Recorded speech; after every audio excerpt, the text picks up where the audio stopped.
Le tour du Mont Blanc à pied en 21 h et 13 minutes. Une sacrée performance. Habituellement, les randonneurs mettent 6 jours.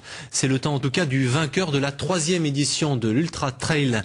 Parti hier soir de Chamonix, ils étaient 2000 cette année. Les derniers n'arriveront que demain. Serge Vorette, Didier Albrand. Il est 19 h vendredi soir à Chamonix et jamais ils n'ont été aussi nombreux au départ. 155 km autour du Mont Blanc, 8500 mètres de dénivelé à avaler, voilà pour les chiffres. Le reste est une affaire d'exploit pour les uns, d'aventure et de passion pour les autres, y compris pour les bénévoles. La nuit arrive vite, les coureurs aussi. Nous sommes à 33 km seulement du départ et on s'active à la Balme. À peu près 2000 coureurs qui vont passer, on en a vu 10. Donc dans une heure, c'est la pagaille.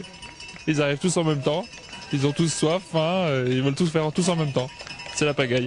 Jus de fruits, soupe, fromage, tout est fait pour satisfaire les besoins élémentaires de ces athlètes des cimes dont les bénévoles ne sont finalement pas si éloignés.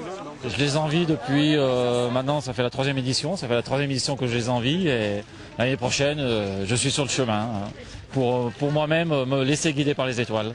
Disons qu'il faut un sacré courage.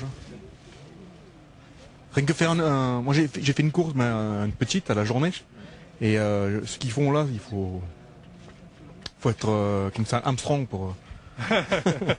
Loin ou pas loin, ça change rien. Faut y aller. Allez. Vincent Delbar, vainqueur l'année dernière, arrive vers 22 h 15 à la Balme. Le dernier passera ici vers 3 h. Eh bien, on a nos copains qui doivent passer peut-être dans 2 heures, donc on va rester 2 heures ici, puis après on redescend tranquillement, et on va aller à Courmayeur après pour les encourager encore une fois. À quelle heure à Courmayeur? À Courmayeur, je pense ils seront là-bas vers 8h30, 9h, donc on y sera.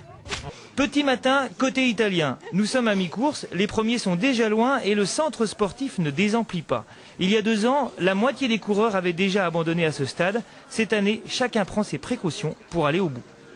Quand on passe de bonnes mains comme ça, on repart à zéro, là, comme si on n'avait rien fait avant. C'est super, ça fait du bien, c'est pour ça qu'il y a du monde et on adore ça. En fait, c'est dur quand même. C'est dur de courir, la descente, de gagner du temps et tout, c'est pénible. Décidément, les motivations pour faire de la montagne sont parfois assez paradoxales.